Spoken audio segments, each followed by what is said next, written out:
السلام علیکم ناظرین، کیسے ہیں آپ سب؟ امید کرتا ہوں آپ جہاں کہیں بھی ہوں گے خیریت سے ہوں گے، اور جو خیریت سے نہیں ان کے لیے دعا گو ہوں۔ میں ہوں محمد عرفان انور اور آپ دیکھ رہے ہیں وائس آف یو۔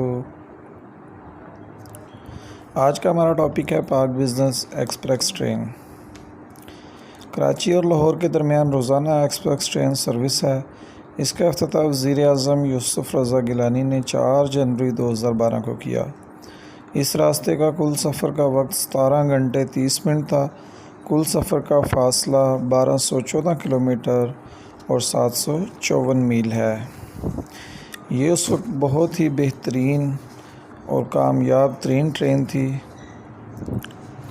کیونکہ اس کو ایک پرائیویٹ سیکٹر کے طور پر چلایا گیا۔ چلیں ہم ڈیٹیل میں بات کرتے ہیں۔ پاک business express federation of Pakistan chamber of commerce and industry کی دماغ سازی تھی۔ ابتدا میں پاکستان ریلوے نے ایک نجی company Ford Brothers private limited کے اشتراک سے اس کا آغاز کیا۔ نجی کمپنی نے پاکستان میں پہلی بار LCD TV, wifi, internet, water dispensers اور ریلوے کھانے کی طرح جدید سہولیات فراہم کی۔ ان کی جو سہولیات تھیں ان سے مسافر بہت زیادہ مطمئن اور بہت زیادہ خوش تھے۔ مسافروں کا جو ایکسٹرا سامان ہوتا تھا وہ لگیج میں بک ہوتا تھا، اس کے کوئی چارجز نہیں ہوتے تھے، لیکن وہ جو کوچوں میں جس طرح اب رکھا جاتا ہے اس طرح نہیں رکھا جاتا تھا اپنے ساتھ۔ وہ ایک لگیج ہوتی تھی، اس میں وہ رکھ دیتے تھے اور کراچی جا کر یا اس کا جو بھی سٹاپ ہوتا تھا جہاں پیسنجر نے اترنا ہے وہاں پر اس کے حوالے کر دیا جاتا تھا۔ لیکن 29 اکتوبر 2015 کو مالی تنازع کی وجہ سے پاکستان ریلوے نے فورڈ برادر پرائیویٹ لمیٹڈ کے ساتھ مشترکہ منصوبہ ختم کر کے بزنس ایکسپریس کا کنٹرول سنبھال لیا۔ اب یہ ٹرین پاکستان ریلوے مینجمنٹ کے تحت چل رہی ہے۔ اس میں اب موجودہ 3 بزنس AC اور 3 اسٹینڈرڈز اور باقی اکانومی کلاس ہیں، لیکن جب یہ پرائیویٹ تھی تو اس میں 9 کی 9 بزنس تھیں۔ اس کے اندر جو ہمارا سٹاف تھا وہ صرف الیکٹریکل اور مکینیکل سٹاف جاتا تھا۔ ST گارڈز اور TM جو ہیں وہ ان کے پرائیویٹ سیکٹر کے اپنے تھے۔ اس کا اس ٹائم جو ریلوے کوڈ تھا وہ 304 ڈاؤن اینڈ 303 اپ تھا، یعنی کہ جب لاہور سے کراچی کی طرف روانہ ہوتی تھی تو یہ 304 ڈاؤن کہلاتی تھی، لیکن جب واپس آتی تھی تو یہ 303 اپ کہلاتی تھی۔ لیکن اب اس کا موجودہ کوڈ جو ہے وہ 34 ڈاؤن اینڈ 33 اپ ہے۔ ابھی جو اس کا سٹاپیج ہیں وہ میں نے ابھی پچھلی 1-2 ویڈیوز میں ڈسکس کیے ہیں، میں نے پیچھے اپلوڈ کی تھی، تو اس کے جو سٹاپیج ہیں وہ کم ہوئے ہیں کرونا وائرس کی وجہ سے۔ ظاہر ہے کہ اس کی جو بکنگ ہے وہ شارٹ ہے۔ تمام کوچز کی جو بکنگ ہے وہ 60% ہے، یعنی کہ جو 6 سیٹوں کا کیبن ہے وہاں پر 4 لوگ جو ہیں وہ بیٹھیں گے، یعنی کہ 4 سیٹس ریزرو ہوں گی اور 2 خالی چھوڑی جائیں گی۔ اس کے اس ٹائم جو سٹاپ تھے وہ یہ تھے، لاہور کے بعد یہ رائیون سٹاپ کرتی تھی، پھر یہ ساہیوال رکتی تھی، خانیوال، بہاولپور، رحیم یار خان، روڑی، نواب شاہ، حیدرآباد، اور اس کا آخری سٹاپ کراچی تھا، اور کراچی اس کی آخری منزل تھی۔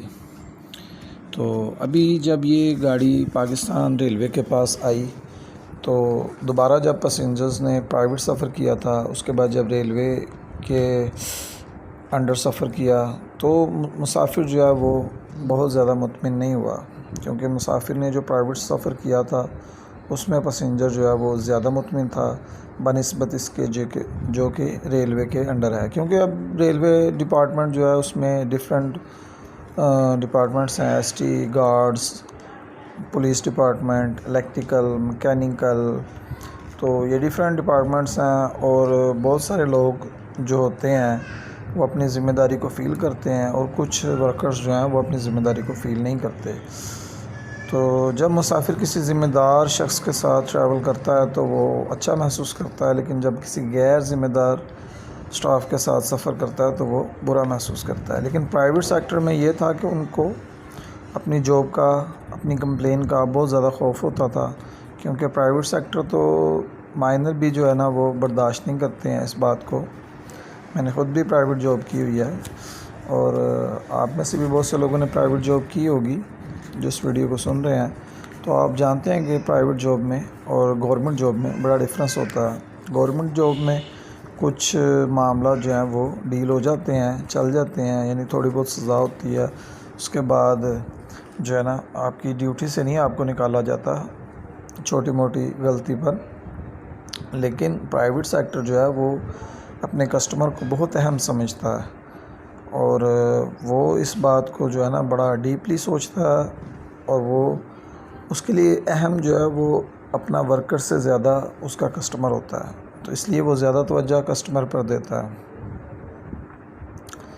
تو یہ آج ہم موجود ہیں، یہ واشنگٹن انٹر ہو رہے ہیں، آج سورج گرہن بھی ہے، اس کی بھی ویڈیو میں نے تھوڑی سی بنائی ہے لاسٹ میں سورج کی۔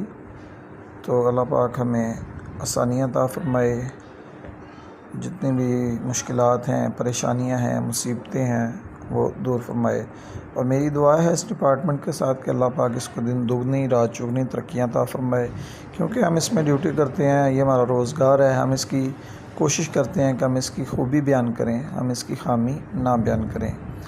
تو میکسیمم یہ کوئی بھی پرابلم آتی ہے تو وہ کسی ایک شخص کی غلطی نہیں ہوتی، اس میں بہت سارے معاملات ایسے آ جاتے ہیں، اور کئی دفعہ وہ غلطی نہیں بھی ہوتی، کوئی وجہ بن جاتی ہے ایسی، جیسا کہ آپ کو بزنس چائنا پرووائڈ نہ ہوئی ہو، آپ کو پاکستانی بزنس پرووائڈ ہو گئی ہو، 2 کوچیں چائنیز لگی ہوں اور 1 پاکستانی لگی ہو، تو اس طرح اکثر ہوتا ہے کہ کوچ ہمارے پاس نہ اویلیبل ہو، میکینیکل یا کسی اور پرابلم کی وجہ سے کوچ جانے کے قابل نہ ہو، تو پھر ظاہر ہے کہ پیسنجر کی لائف بھی تو زیادہ اہم ہے۔ اب کوچ کو ہم نے یا ٹرین کو ایکسیڈنٹ سے بھی تو بچانا ہے، کہ صرف اسی وجہ سے تو ہم بھیج نہیں سکتے ہیں کہ اب خراب کوچ ہے تو صرف اس وجہ سے بھیج دیں کہ پیسنجر نے چائنا کوچ کے پیسے پے کیے ہیں تو وہ اسی میں جائے۔ بزنس کاؤنٹ ہوتی ہے بزنس کلاس، چاہے وہ پاکستانی ہو یا چائنیز ہو، لیکن اب پاکستانی جو بزنس ہے اس میں اور جو چائنا کی بزنس ہے اس میں بہت ڈفرینس ہے۔ جن لوگوں نے چائنا کوچ میں سفر کیا وہ چائنیز کوچ کو ہی لائک کرتے ہیں، وہ پاکستانی کوچ کو نہیں لائک کرتے۔ ایک تو اس میں وائبریشن زیادہ ہے، اس کی کولنگ اور چائنا کی کولنگ میں بہت زیادہ ڈفرینس ہے، تو اس وجہ سے جو ہے نا وہ پیسنجر اسی کو لائک کرتے ہیں۔ ویڈیو کیسی لگی آپ کو؟ آپ کمنٹ باکس میں ضرور بتائیے گا۔ اپنا اور اپنے پیاروں کا بہت سا خیال رکھیے گا۔ نیکسٹ ویڈیو تک کے لیے اجازت دیجیے۔ اللہ حافظ۔ پاکستان زندہ باد۔